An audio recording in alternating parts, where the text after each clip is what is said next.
വടക്കാഞ്ചേരി ഓട്ടുപാറ ജില്ലാ ആശുപത്രിക്ക് സമീപം റിലീഫ് മെഡിക്കൽസിന് മുകളിൽ 1500 സ്ക്വയർ ഫീറ്റ് വിസ്തീർണമുള്ള വാണിജ്യ ആവശ്യങ്ങൾക്കായി ഉപയോഗിക്കാവുന്ന റൂം വാടകയ്ക്ക്.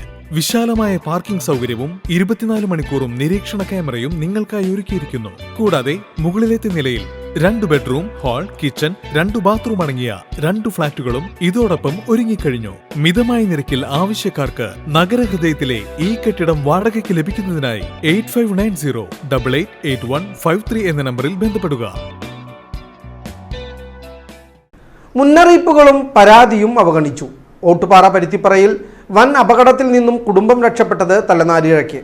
സംസ്ഥാന പാതയിൽ ഉണങ്ങി നിന്നിരുന്ന മരശിഖിരം പൊട്ടിവീണ് പ്ലാക്കൽ വീട്ടിൽ ആയിഷ ബീവിയും കുടുംബവുമാണ് അത്ഭുതകരമായി രക്ഷപ്പെട്ടത്. അപകടത്തിൽ വീട്ടിലേക്കുള്ള വൈദ്യുതി ലൈൻ പൊട്ടിവീഴുകയും വീടിനും കേടുപാടുകൾ സംഭവിച്ചിട്ടുണ്ട്.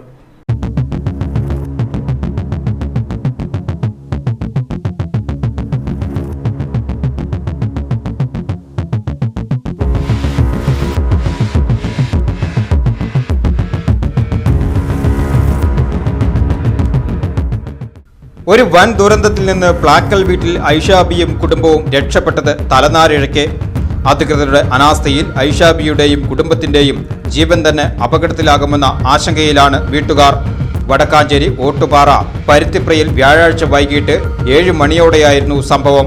സംസ്ഥാന പാതയോരത്ത് ഉണങ്ങി നിന്ന മരത്തിന്റെ ഭീമൻ ശിഖരം പൊട്ടി വീഴുകയായിരുന്നു. ഐഷാബി എന്ന് പറഞ്ഞുള്ള വീട്ടിലാണ് മരം വീട്ടുള്ളത്. അതിന്റെ ഫ്രണ്ടിൽ ഇവിടെ ഞങ്ങൾക്ക് ബസ്സും കാറൊക്കെ വരുന്ന എപ്പോഴും പോകുന്ന വഴികളാണ്. നമുക്ക് മാത്രമല്ല യാത്രക്കാർക്കും വണ്ടിക്കാർക്കും ബുദ്ധിമുട്ട് സംഭവമാണ്. ഇതുവരെ മുറിച്ച് മാറ്റാൻ പറ്റും മുറിച്ച് മാറ്റിയിട്ടുള്ളത്. അതായത് വീടിന്റെ മുകളിലേക്കാണ് വീട്ടിലേക്കാണ്. വീടിന് എന്തെങ്കിലും നാശനഷ്ടം സംഭവിച്ചിട്ടുണ്ടോ? ഒരു ബോർഡും അതിന് സേഫ്റ്റി ഷീറ്റും ഉള്ളിലത്തെ ഓടൊക്കെ തെറിച്ചു പോയിട്ടുണ്ട്. ഈ സ്നേഹ വയർ കെട്ടിയിട്ടുള്ള കമ്പി ഓടൊക്കെ തെറിച്ചു പോയിരിക്കുന്നത്.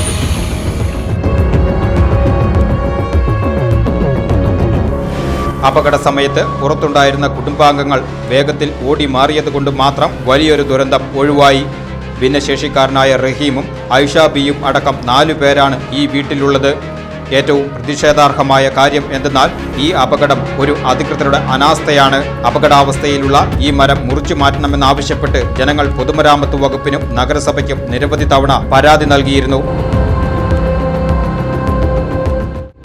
പരുത്തിപ്രയിൽ ഉണങ്ങി നിൽക്കുന്ന 2 മരങ്ങൾ പൊതുജനങ്ങൾക്കും അതുമാതിരി തന്നെ വാഹനത്തിന് ഭീഷണിയായിരിക്കുന്ന കൂടുതൽ പിടിച്ച മരങ്ങൾ ഏത് സമയത്തും നിലപതിക്കും എന്നുള്ള കാര്യം PWഡിയിലും മുനിസിപ്പാലിറ്റിയിലും നേരിട്ട് ചെന്ന് ഞാൻ പറഞ്ഞിട്ടുള്ളതാണ്. അതിന് ഗൗരവം ഈ 2 സ്ഥലത്തും മുനിസിപ്പാലിറ്റിയിലും അതുപോലെ തന്നെ PWD ഓഫീസിലും അവരെ ഉദ്യോഗസ്ഥന്മാരുടെ അടുത്ത് അതിൻ്റെ ഗൗരവം ഞാൻ പറഞ്ഞ് മനസ്സിലാക്കിയിട്ടുള്ളതാണ്. എന്നോട് അന്ന് അവർ പറഞ്ഞത് 2-3 ദിവസത്തിനുള്ളിൽ ഞങ്ങളത് വെട്ടിയിരിക്കുന്നതാണ് പറഞ്ഞത്. ആ ഉറപ്പിലാണ് നമ്മൾ പോകുന്നത്. പ്രത്യേകിച്ച് ഇന്ന് ഞാൻ പോയിട്ട് വീണ്ടും അത് നടന്നില്ല, അവർ മുറിക്കില്ല കണ്ടപ്പോൾ ആക്സിഡൻ്റ് എടുത്ത് പോയിട്ട് ഇന്ന് ഞാൻ പരാതി കൊടുത്തിട്ടുണ്ട്. ഈ പരാതിക്കൊന്നും യാതൊരു വിലയും നൽകാതെ ഇവർ നീട്ടിക്കൊണ്ടുപോയതിൻ്റെ ഫലമായിട്ട് വലിയൊരു കൊമ്പ് ഇന്ന് പൊട്ടി വീണിരിക്കുകയാണ്. എന്തൊരു ഭാഗ്യത്തിന് ആണ് ഇവിടുത്തെ ആളുകളും ഈ വീടും രക്ഷപ്പെട്ടത്. വീണ്ടും ഇനി വലിയൊരു മരം വിടാൻ വേണ്ടി നിൽക്കുകയാണ്. അപ്പോൾ ഇവരുടെ നിരുത്തരവാദമായിട്ടുള്ള ഒരു കാര്യം അല്ലെങ്കിൽ പ്രവൃത്തി അതുകൊണ്ടാണ് ഇത്രയും അപകടങ്ങൾ ഉണ്ടാക്കുന്നത്. എന്തുകൊണ്ടാണ് ഈ ഇത്രയും കൂതിൽ പിടിച്ച അപകടകരമായിട്ടുള്ള ഈ മരം വെട്ടിമുറിക്കുന്നതിന് ഇവർക്ക് തടസ്സം എന്നുള്ളത് പൊതുജനങ്ങളോട് പറയേണ്ടതാണ്. എന്തെങ്കിലും ഒരു ദുരിതം കണ്ടതിന് ശേഷമാണ് ഞങ്ങൾ പ്രവർത്തിക്കുക എന്നുള്ള നിലപാടിലാണെങ്കിൽ അതിനെതിരെ ജനങ്ങൾ ശബ്ദം ഉയർത്തേണ്ടതായിട്ട് വരും എന്ന് മാത്രമാണ് എനിക്കിപ്പോൾ പറയാനുള്ളത്. വീണ്ടും എത്രയും പെട്ടെന്ന് ഇനിയും 1-2 മരങ്ങളുണ്ട്, മുറിക്കുന്നതായിരിക്കും ഈ നാടിനും നാട്ടുകാർക്കും ഗുണം ചെയ്യുക. വ്യാഴാഴ്ചയും CPI ബ്രാഞ്ച് സെക്രട്ടറി KK അബൂബക്കറിന്റെ നേതൃത്വത്തിൽ പരാതി നൽകി. മണിക്കൂറുകൾക്കകമാണ് ഈ അപകടം. മാസങ്ങൾക്ക് മുമ്പ് ഇതിന് സമീപത്തായി തന്നെ മാവിന്റെ ചില്ല വീണ് ബൈക്ക് യാത്രികൻ മരിച്ച സംഭവവും നമ്മൾ കണ്ടതാണ്. ഇപ്പോഴും ഒരു ശിഖരം മാത്രമാണ് വീണത്. ബാക്കി ഭാഗം വഴിയാത്രക്കാർക്ക് മുകളിലായി മരണപ്പാച്ചിലായി ഇന്നും നിലനിൽക്കുന്നു. ഇനിയൊരു ജീവൻ പൊലിയാൻ കാത്തിരിക്കാതെ അടിയന്തര നടപടി വേണം. ഇല്ലെങ്കിൽ ജനകീയ പ്രക്ഷോഭത്തിനൊരുങ്ങുകയാണ് നാട്.